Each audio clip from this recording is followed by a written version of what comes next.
Hello everyone, welcome to my review of The Voice of Cards, The Isle Dragon Roars. You may or may not have noticed this in my channel. I have been streaming my playthrough of this game on Twitch. I've also made some videos on YouTube. Please have a look. You can look me up on Erzazam or Erzazam Ragnarok on Twitch. Just have a look through my videos. If you like it, please like and subscribe below. I will be making more content like this for other games, mostly RPGs. The upcoming one I'm definitely gonna play is Final Fantasy XIV Endwalkers, so if you're interested, please subscribe. I'll make some content regarding that anyway. So first of all, the pricing I want to discuss. The price is 30 euros. It's not including the DLC. The DLC itself doesn't bring much additional content to the game, so you don't need to buy it. I've bought it because I'm a fan of Square Enix and the Nier series. But if you don't need it, there's no need to. So the main game is 30 euros. I've been playing the game for about 20 hours for my first playthrough, which isn't a lot, so I get that the price might seem a bit steep for that amount. Some people have cleared the game in way less time, on about 12 hours, so if you think that's steep or not, it's up to you. But yeah, it all comes down to preference and if you have the budget for it. Now, the story is about our main hero called Ash. I'm just showing the main characters on screen. These are the DLC cards, by the way, so they look a bit different if you don't get that. So on the right you have our main hero Ash, or however you decide to name him. In the middle is Melanie, and to the left is Mar. So those are the characters you start with. It's quite interesting game. I really liked it. But yeah, let's first start on the things why I like the game. So first of all, the game is, as you can see on the screen, is made out of cards. So it has a really board game kind of feeling. I think it's one of the first games that I've played myself that has that effect. Maybe I don't know about any other games that have already been released, but from my personal experience, I can say I've not played anything like this. So it felt really innovative. The characters you talk to are based on cards. The shops, the items you use, everything is cards. And then you have a board where you do battle on, also with cards, and a dice to roll for, see if an attack triggers a hit or not. Now the second thing why I like the game is the story. So the story has a few plot twists that are interesting.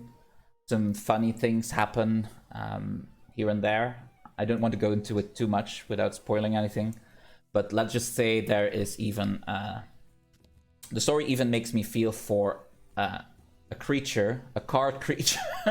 It's in the games that doesn't even have a voice, but you just feel bad for it, or there's even a card that you'd say, oh, I'd like to have that as a pet. So I think they do a really good job at bringing out the essence of the characters. The narrator's voice is really good. He does a great job with it. And then, yeah, it's just all in all, the story is fantastic. Now, the third reason I would recommend this game is the characters themselves. The characters aren't what you would usually expect from the heroes of a main game. They have their own quirks, and there are some interesting tidbits about each character, especially the two characters you meet later on. They have this kind of quirkiness I personally enjoyed. Maybe it's not everyone's cup of tea, but I like it a lot. And they all have their own play style. So when you do battle, oh, here we go, and an enemy appears. They all fight in a different way. As you can see here, for example, Melanie, our sorceress, is able to generate some gems that you need to do battle. You can see here on the cards each have a number of gems assigned to them. You have two on the left, so I can do the freeze, darkness, spells and use up those 2 gems. So for example, if I use my free spell, here we go. I rolled a 9, which is higher than 5, and that will, if it now kills the mob, but if it hadn't, it would have frozen the goblin. Our Warrior of Light, as I would like to dub him, which isn't really, doesn't really have the personality of one, does quite a lot of damage. He'll be your, well, for me, was my main damage dealer. If I had the right amount of gems in my gem bucket over there. And then you have Mar, which is kind of a tanky character. She also does a lot of damage. As you can see here, she can do a fixed amount of damage, which is very useful for one of the fights later on. Does an AoE attack and some very high damage attack. Then one of the other characters is very good with dots like poison and freeze and whatnot. And the other one is a buffer and is also, I think, quite tanky. But yeah, as I said, every character has its own quirks. So yeah, I really do recommend this, and I really enjoyed the gameplay from this game. Now, that also comes with its negative points. Because the game is short, it's good that the game is short actually, because this is a card game and you can only use 4 cards. The gameplay can become, especially the battle gameplay, can become a bit repetitive near the end of the game. It's good that then you have the final boss and all the side quests you can uncover to get the best weapons and such, to make it more interesting. But the fights themselves, yeah, I wish they'd done a little bit more about that. But yeah, I think this is more of a prototype. It feels a bit like a prototype of what's to come.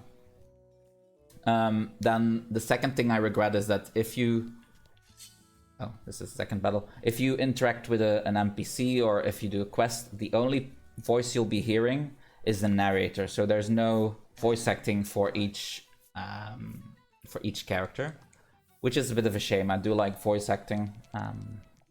But yeah, it's not in there, and hopefully going forward, if they add a sequel or maybe another game based on the same style, that they'll add some voices in there. I would really enjoy that.